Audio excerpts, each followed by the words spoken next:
Hello.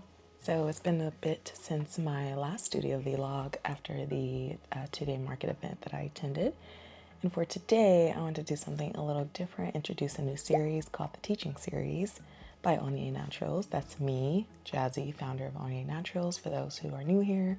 And I want to show how you make a vessel and a candle. And I want to show the entire process of how I made the vessel, how I mix, how I pour, a little bit about the silicone mold that I'm using, how long it takes. I'll put in extra information between each segment, and then how I finally pour and turn it into a candle. And I think it'll be really helpful for those who are new here, who want to learn how to make a concrete vessel yourself, or if you just want to see what I do behind the scenes. I feel like a lot of folks don't understand the entire process, and a lot of time goes into it. It is not possible to make a vessel on Monday and turn it into a candle on Tuesday. You have to let it solidify, cure, wait, seal. Sealing is important, and I go over that. And I just feel like breaking this down can be really helpful for a lot of people, especially if you want to make vessels yourself.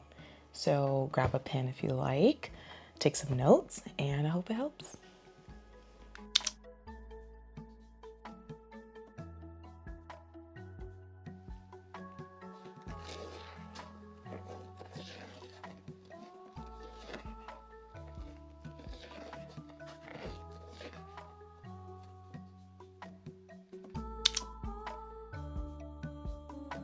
So now we added the water. Now we're mixing and mixing.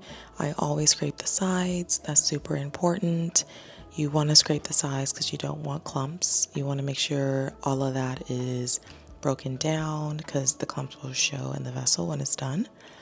And as you see, there's still some clumps left, so I'm still going to keep stirring and stirring until all those are gone. And after a while, you get used to the stirring. It doesn't it's not annoying, it's just a process. You want to make sure it's like cooking pancakes. You don't leave dough, you don't leave big chunks. So you see how a couple is there. So I just keep hitting the sides, making sure. See, there we go. Look at that. Big difference. No big clumps. Little air bubble pockets are fine. I'll tap those out. And that's how you stir it. So this is the first pour. Super smooth. We love that. Not too watery, not too thick, to the point where it doesn't flow to the bottom. Love that pour. That's going to be really beautiful. And then I bounce a little bit, make sure the air bubbles are out. That's very important. You always want to double tap the sides. You don't want to just pour and then leave it because air bubbles form, and we don't want that because it will show in the vessel like holes or too much holes or too big ones. We don't want that. Little is fine, but this helps get rid of most. And you'll see, I'll show you how the vessel's super smooth and it doesn't have too many air pockets. And here I'm sharing another vessel I made. This one's a bit more thick, and that's totally fine. As you see, when I bounce the mold, it still fits. I made this one thicker just to show that this is how thick you would want it if you don't want it thinner. It's a preference. And the more you make it, you end up finding your style. Scrape the sides, make sure there's not too much left. Don't want to waste. And I usually do about 255 to 60 grams of the cement mixed with pigment. I don't weigh the water. I just pour a little bit under 40 grams most of the time, depending on the temperature. Double tap, bounce, make sure there are no air bubbles. That is very important. This is how I do it. Make sure there are no air bubbles, and that looks really good. Super smooth. I love that. So now I'm going to show how I rinse my silicone mold after I make my vessel. I always scrape it like chunks and pour it in like a trash in my basement, but I rinse the pigment stain so I can start again. Make sure the sides are rinsed really well. It can stain, but it doesn't affect the next batch. And I rinse the silicone spatula as well. So here I am showing how you demold a cement vessel from the silicone mold. I grab it by the ends, the outsides, and then I start the fold on the left, This is kind of my style. And then I hold that tight, and then I fold over all the other sides, take that extra piece off, which is totally fine, and that's how you demold. And then showing you how well it came out. It is good to mix the pigments very well. And you pop it out, and that is the silicone vessel. Really beautiful, and can't wait to show you how to seal. Love it. Now I share how to seal the concrete vessel. Just get the sponge brush, seal the tops very well, and then seal the bottom, the insides, as much as you can. In a way, it's like painting. This is the most important step, in my opinion, because you cannot make a candle unless you seal the vessel. Sealing protects the wax from seeping through the concrete vessel. Cement/concrete is super porous, and we don't want that. So painting this sealer on by Earthly Finishes, that's who I use, I love them. This adds protection, and I do a couple of rounds. And the white, although it appears white, it does not stain that way. It stains and dries clear.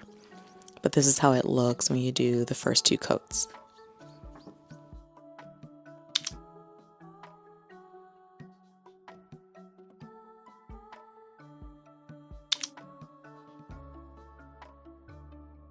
Now we add the wooden wick. I use the wooden wick from Make-C.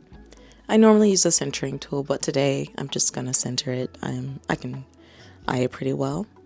Really quick, really simple. And now we pour. I pour with 100% soy wax. That is my preference. I pour steady. It's really smooth.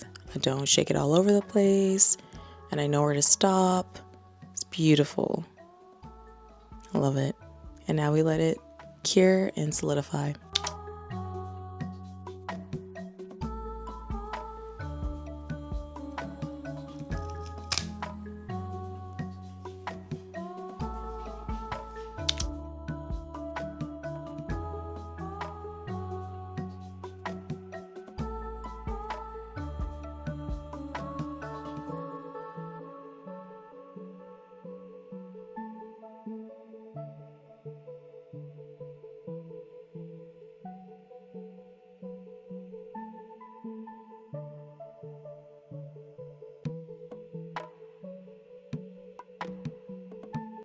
So thank you for watching. That shows the entire process.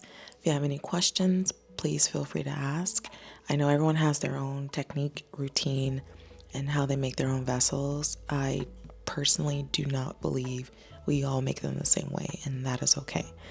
And what I mean by that is, for instance, sealing. I seal so much. Like, I add so much product. Some people may not like that. That is okay. This is just me showing what I do, how I do it, and knock on wood, I haven't had any issues. And I really like my process. It works best for me in my schedule because I also work full time. So I do what I can with what I have, with all the hours that I have and lack.